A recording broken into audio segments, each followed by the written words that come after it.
최근 한반도를 둘러싼 전쟁의 긴장이 고조되고 있습니다. 국민들은 불안과 걱정 속에서 과연 현 정부의 선택이 옳은지 의문을 던지고 있습니다. 이대로 괜찮을까요? 우리는 더 나은 길을 선택할 수는 없을까요? 대결과 적대가 아닌 평화와 협력의 길은 어디에 있을까요? 답답한 현실 속에서 우리는 과거 한 지도자의 목소리를 떠올리게 됩니다. 그의 목소리는 지금 우리가 잃어버린 무언가를 일깨워줄 것입니다.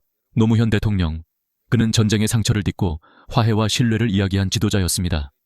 그의 말은 단순한 수사가 아니라 대립과 긴장이 아닌 평화와 공존을 향한 진정한 비전이었습니다. 그의 연설은 그 시절에도 감동을 주었지만 오늘날에는 더 큰 울림으로 다가옵니다. 우리는 무엇을 놓치고 있는 걸까요? 지금 이 순간 그의 메시지는 우리에게 어떤 답을 줄 수 있을까요? 끝까지 함께하세요. 그리운 지도자의 목소리가 당신에게도 깊은 감동을 줄 것입니다. 원로님들 그리고 국군 참전용사 여러분, 우방국에서 오신 참전용사와 가족 여러분, 반갑습니다. 해외 나가보면은 6.25 참전용사 여러분이 저를 가장 반갑게 맞이해 주십니다. 그때마다 마음으로 진한 감동을 느낍니다. 지난날 한국 전쟁은 우리 국가와 국민들에게 엄청난 불행을 안겨 주었습니다만, 그러나 요즘 참전용사 여러분들을 이렇게 뵙게 되면은 불행한 가운데서도 세계 21개 나라에 우리와 피를 나눈 정말 그 진한 우정을 가진 친구들을 만들어 준 또 나름대로의 좋은 그런 그 기회를 준 점에서는 정말 고마운 일이라는 그 역설적인 느낌을 받기도 합니다. 해외에서 여러분을 만날 때 그만큼 그 진한 감동을 느끼고, 또 여러분이 우리 한국의 든든한 친구이자 또 든든한 그 자산으로 그렇게 항상 생각하면서 여러분을 뵙습니다. 그리고 오늘 이 자리에 여러분을 초청하고 이렇게 뵙게 되니까 정말 다시 한번 고맙다는 말씀을 드리고 싶습니다. 6.25 전쟁은 우리에게 정말 씻을 수 없는 상흔을 남겼습니다. 총성은 멎었지만 오늘까지도 분단과 반목, 이산가족의 고통은 계속되고 있습니다.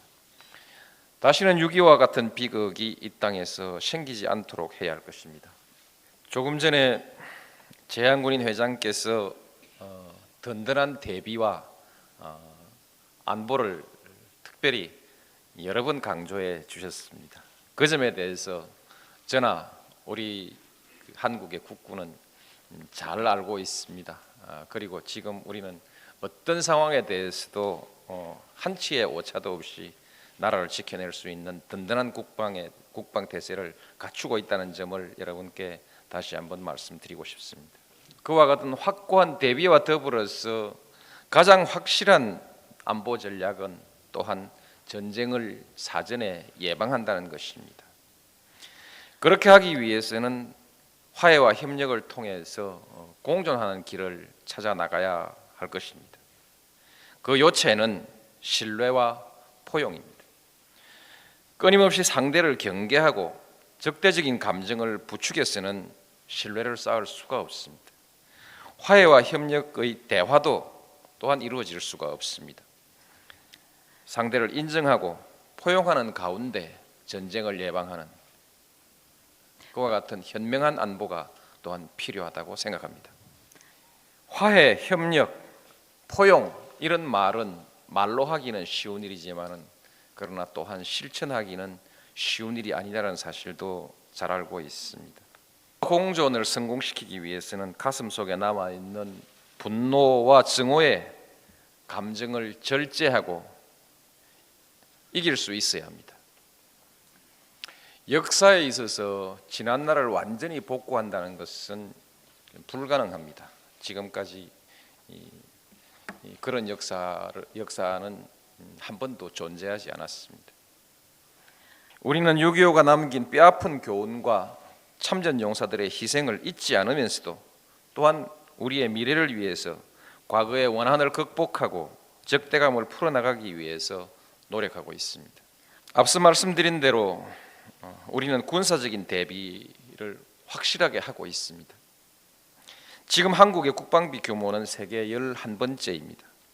지난 20년간 계획으로만 가지고 있던 국방개혁을 이제는 법으로 만들어서 국방 투자와 군 구조를 근본적으로 개혁해 나가고 있습니다. 그리고 그 어떤 상황도 감당할 수 있도록 철저하게 대비하고 있습니다. 저는 평화와 안정을 굳건히 지키고 이를 후손들에게 물려주는 일이야말로 참전용사 여러분의 헌신에 보답하는 길이라고 생각합니다. 참전용사 여러분, 미사일과 북핵 실험이라는 이런 사태의 와중에서도 남북 관계는 많은 진전을 이루어내고 있습니다. 인내하고 절제하면서 남북 간의 신뢰를 확대해온 결과라고 생각합니다. 지난달 분단 이후 처음으로 남북 간의 철길이 다시 열렸습니다.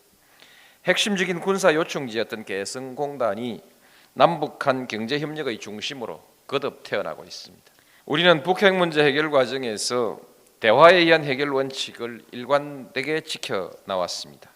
육자회담이 난관에 부딪힐 때마다 적극적인 대안의 제시를 통해서 주도적인 역할을 해왔습니다. 그리고 이제 평화적인 해결의 길로 확실히 들어서고 있습니다. 9.19 공동성명에 이은 2.13 합의는 북핵 문제 해결을 넘어서 한반도의 평화 체제와 동북아시아의 다자간 안보 체제의 구축으로 나아가는 중요한 이정표가 될 것입니다. 한반도와 동북아 지역의 평화 구조가 정착되면 육로를 통해서 북한과 중국, 러시아로 나아가는 길이 열리고 한국 경제의 새로운 지평도 열리게 될 것입니다. 한미동맹은 우리 안보와 군 발전에 큰 힘이 되어 왔습니다. 그리고 또 앞으로도 그럴 것입니다. 그러나 언제까지 우리의 국방을 주로 미국에 의존할 수는 없는 것입니다. 우리의 안보는 또한 우리 한국군을 중심으로 지켜나가야 할 것입니다. 참여정부는 이러한 원칙 아래 주한미군의 재배치와 일부 감축, 용산기지의 이전과 전시작전권의 전환 등을 단계적으로 풀어가고 있습니다. 과거 수십 년 동안 미루어왔던 일들이 양국 간의 긴밀한 협의를 통해서 대부분 해결되고 있습니다. 앞으로도 한미동맹은 더욱 강력하고 효율적인 동맹으로 발전해 나갈 것입니다. 존경하는 참전용사 여러분, 우리 국민들은 결코 여러분을 잊지 않을 것입니다. 6.25 전사자의 유해 발굴 사업을 계속하는 등 참전용사 여러분의 희생을 영원히 기억하고 기릴 것입니다. 그리고 세계의 평화와 번영을 위해서 최선을 다해 나갈 것입니다. 다시 한번 국내외 참전용사 여러분께 깊은 경의를 표합니다. 그리고 16개 참전국의 국민들에게도 우리의 우정의 인사를 전해드리고 싶습니다. 여러분 모두 건강하시고 한국에 머무시는 동안 행복한 시간 보내시기 바랍니다.